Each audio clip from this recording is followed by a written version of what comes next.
नमस्कार, मी जगदीश देशमुख. जय महाराष्ट्रमध्ये आपल्या सगळ्यांचं स्वागत. बातम्या पाहूया विस्ताराने. सुरुवातीलाच बातमी आहे पावसासंदर्भात नागपूरमधून. नागपूरमध्ये मुसळधार पाऊस सुरू आहे आणि या पावसामुळे प्रतापनगरातील सोमवार शाळेतील मैदानात पाणी साचलेलं आहे. शाळा सुरू होती, शाळेमध्ये विद्यार्थी होते. दरम्यान या सर्व विद्यार्थ्यांचं या ठिकाणाहून सुखरूपपणे रेस्क्यू केले गेले. परिसरात रस्त्याचं काम सुरू असल्यानं हे पाणी साचल्याची माहिती समोर येते आहे. प्रशासनानं नागरिकांना सतर्कतेचा इशारा दिलाय.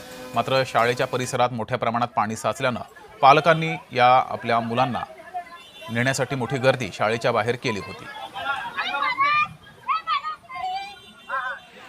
तरी दोन दृश्य आपण पाहतोय. मोठ्या प्रमाणात पाणी साचलं होतं. त्यानंतर या शाळेतील लहान मुलांना या शाळेमधून बाहेर काढण्यात आलेलं आहे. शाळा परिसरात प्रचंड असं हे पाणी साचलं होतं. तर रत्नागिरीमध्ये हे पावसाचा जोर वाढलेला आहे. सह्याद्रीच्या घाट माथ्यावर मुसळधार पाऊस सुरू आहे. त्यामुळे खेडमधील जगबुडी नदीनं इशारा पातळी ओलांडलेली आहे. मुसळधार पाऊस रत्नागिरीमध्ये बरसतोय. त्यामुळे इथल्या नदी नाल्यांना पूर आलेला आहे. जगबुडी नदी धोक्याच्या पातळीच्या वर वाहती आहे. त्यामुळे चिपळूण शहरामध्ये पाणी शिरण्याची भीती, बाजारात पाणी शिरण्याची भीती व्यक्त होती आहे. अधिक माहिती घेऊया. आपले प्रतिनिधी तेजस मोहतुरे नागपूरवरून आपल्यासोबत जोडलेले आहेत. तर योगेश बांडागळे सुद्धा आपल्यासोबत रत्नागिरीतून जोडलेले आहेत. तेजस, सध्याची काय नेमकी स्थिती आहे? अजून किती मुलं ही शाळेमध्ये अडकलेली आहेत? नक्कीच जगदीश, आपण बघितलं असेल मागच्या दृश्यामध्ये जे आहे ते विद्यार्थ्यांना जे आहे ते कुठेतरी रेस्क्यू केलं जातं आणि प्रचंड या ठिकाणी जे आहे ते पाऊस पडला आणि पाणी साचलं आणि त्यामुळे कुठेतरी जे आहे ते विद्यार्थ्यांना या ठिकाणी जे आहे ते मोठी कसरत करावी लागत आहे. एकूणच जर बघितलं असेल तर सकाळपासून जे आहे ते ढगाळ वातावरण होतं. त्यानंतर जे आहे या ठिकाणी जे आहे ते पाणी जे आहे ते साचलं आणि कुठेतरी जे बघितलं असेल तर विद्यार्थी जे आहेत ते कुठेतरी पालक त्यांना काढत आहे. रेस्क्यू टीम इथे आलेली आहे. महानगरपालिकेची टीम या ठिकाणी आली आणि विद्यार्थ्यांना बाहेर काढण्यात जे आहे ते यश येत आहे. एकूणच जर बघितलं असेल तर या ठिकाणी जे आहे ते रस्त्याचे काम खूप दिवसापासून सुरू होतं आणि त्यामुळे या ठिकाणी जे आहे ते पाणी साचल्याचे दृश्य जे आहे ते पाहायला मिळत आहे. माझ्या कॅमेरामॅन मंगेश मोहिते जे आहे ते दाखवेल की कशा प्रकारे रेस्क्यू टीम जे आहे ते विद्यार्थ्यांना आणत आहे. आपण बघितलं असेल तर या ठिकाणी जे आहे ते काही विद्यार्थी आहेत. काय सांगाल, किती विद्यार्थी अडकलेले आहेत? जवळपास असेल 500. किती विद्यार्थी अडकलेले आहेत? बोलण्याचा प्रयत्न सुद्धा जे आहे ते सुरू आहे. एकूणच जर बघितलं असेल तर या ठिकाणी प्रचंड पाऊस आहे. काही विद्यार्थी आहेत, पालक आहेत.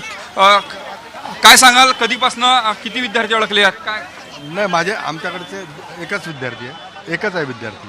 बघू शकता की या ठिकाणी जे आहे ते मोठ्या प्रमाणात जे आहे ते विद्यार्थी अडकल्याची माहिती पुढे आहेत आणि हळूहळू विद्यार्थ्यांना जे आहेत बाहेर काढत आहेत.